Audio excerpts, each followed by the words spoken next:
Bonjour et bienvenue dans ce tout nouveau décryptage. Aujourd'hui, on va s'attaquer à une transformation vraiment fascinante. On va voir comment passer d'une approche des marchés financiers qui ressemble, avouons-le, souvent à un jeu de casino ultra risqué, à une véritable stratégie intraday, profondément structurée, mathématique et surtout durable. Donc si on veut enfin comprendre comment les vrais professionnels abordent les marchés au quotidien, on est au bon endroit.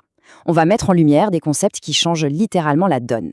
Au sommaire aujourd'hui, on commencera par un parcours atypique de la plateforme pétrolière au bureau de trading.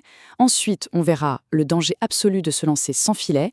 En 3, on va décoder ensemble l'order flow, puis on posera les fondations avec la théorie de dos. Et on terminera par le grand face-à-face, scalping contre intraday. Allez, c'est parti. Première étape, de la plateforme pétrolière au bureau de trading. Le contraste est juste incroyable. L'histoire de notre source commence en 2014, à des années-lumière des écrans de la bourse. Imaginez un peu, on est sur des forages pétroliers en Afrique. À ce moment-là, une crise majeure frappe l'industrie de plein fouet. Dans ce milieu de freelance, les contrats stables n'existent pas, donc c'est la perte d'emploi brutale. Mais c'est exactement là que la curiosité prend le relais. La question c'était, comment est-ce possible que certaines personnes s'enrichissent massivement, précisément au moment où le prix du baril s'effondre? C'est ce déclic qui a tout lancé. Une recherche mène à la découverte de la chaîne YouTube DMT, puis à une formation intensive en présentiel à Sofia en Bulgarie avec toute une équipe de pros. De fil en aiguille, cette soif d'apprendre s'est transformée en une maîtrise totale de l'order flow pour finalement aboutir à un rôle de formateur. C'est l'exemple parfait de la résilience qui devient une expertise de pointe. Deuxième point, le danger du trading sans guide. Alors là, on a une statistique qui fait vraiment froid dans le dos. 95% des gens ont besoin d'un accompagnement sérieux pour réussir en trading. Ça veut dire qu'il n'y a qu'un minuscule, un tout petit 5% qui arrive à survivre un pur autodidacte. C'est fou, non? En fait, la pression psychologique qu'exigent les marchés est tellement écrasante et l'environnement est tellement impitoyable qu'essayer d'y aller seul sans mentorat, c'est très souvent la recette parfaite pour la destruction totale de son capital. D'ailleurs, la source utilise une citation que je trouve brillante pour illustrer ça. Apprendre la théorie tout seul dans son coin, c'est littéralement comme faire de gros travaux électriques chez soi en mode bricoleur, sans personne pour vous guider. Évidemment, ça rend le truc beaucoup plus dur et surtout extrêmement dangereux. Sur les marchés, le risque de tout faire sauter est immédiat, autant financièrement que psychologiquement. Une approche de bricoleur non encadrée, c'est toxique pour le portefeuille. Avoir un mentor, quelqu'un qui maîtrise déjà le métier, c'est un vrai raccourci vital vers la rentabilité. Troisième partie, le fameux décryptage de l'order flow. L'order flow, c'est vraiment la clé de voûte de cette méthode. Mais c'est quoi exactement? Eh bien, c'est l'analyse pure et dure de la liquidité et des contrats qui sont exécutés en temps réel. Pour faire très simple, c'est la radiographie du marché.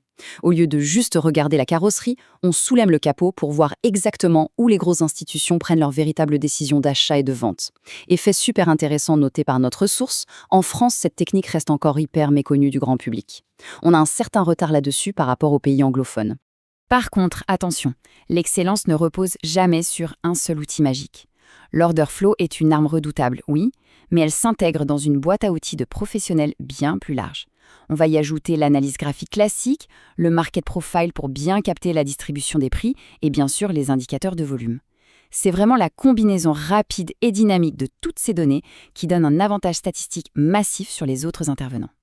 Quatrième partie, les fondations de la théorie de Dow. S'il y a bien une règle d'or absolue à retenir de la théorie de Dow, c'est celle-ci. Ne jamais, au grand jamais, combattre la tendance. Ça a l'air basique comme ça, mais c'est d'une efficacité redoutable. Le marché, c'est une force colossale. Se mettre en travers d'une grosse impulsion, c'est exactement comme essayer d'arrêter un train en marche à main nue. C'est absurde et très dangereux.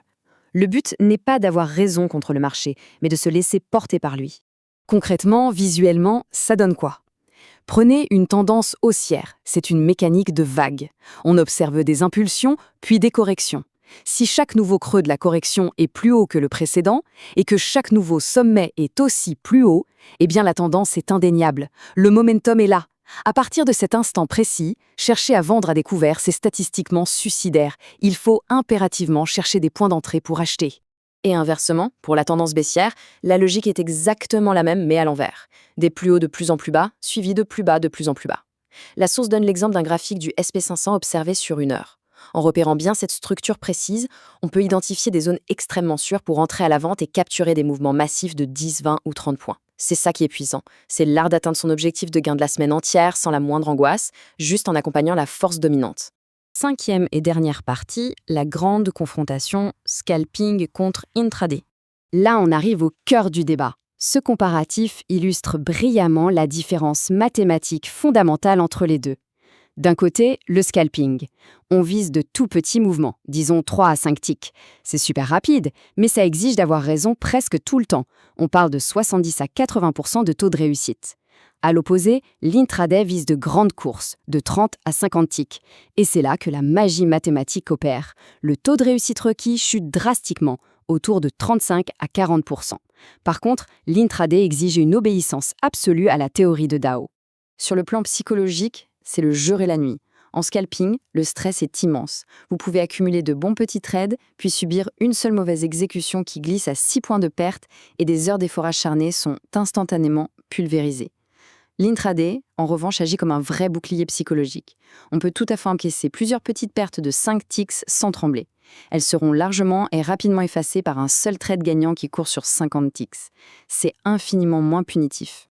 Alors comment combiner le meilleur des deux mondes? Voici la formule, presque secrète, détaillée dans la source. L'idée, c'est d'entrer sur le marché avec la précision chirurgicale d'un scalper. On utilise un graphique en 1 minute ou une inversion de 4 ticks. Dès que le trade est positif de 3 à 5 ticks, on sécurise une partie des gains. Mais au lieu de tout fermer, on laisse courir le reste de la position pour aller traquer ces fameux 30 à 50 ticks. Et le tout est géré sereinement, sur une unité de temps beaucoup plus longue, comme le graphique de 30 minutes, pour ne pas paniquer à la moindre respiration du marché. Le point crucial à retenir, c'est ce chiffre, 40%. Est-ce qu'il est réellement possible de s'enrichir en ayant tort la majorité du temps? La réponse, c'est un grand oui. 40%, c'est le taux de réussite suffisant pour faire croître un capital avec cette méthode intraday. Moins de la moitié des interventions ont besoin d'être gagnantes. Mathématiquement, c'est l'approche la plus robuste pour survivre aux inévitables tempêtes boursières. Pour synthétiser tout ce qu'on vient de décrypter, la survie et le succès financier ne relèvent absolument pas de l'instinct ou de l'adrénaline. Ça repose sur une longévité méticuleuse.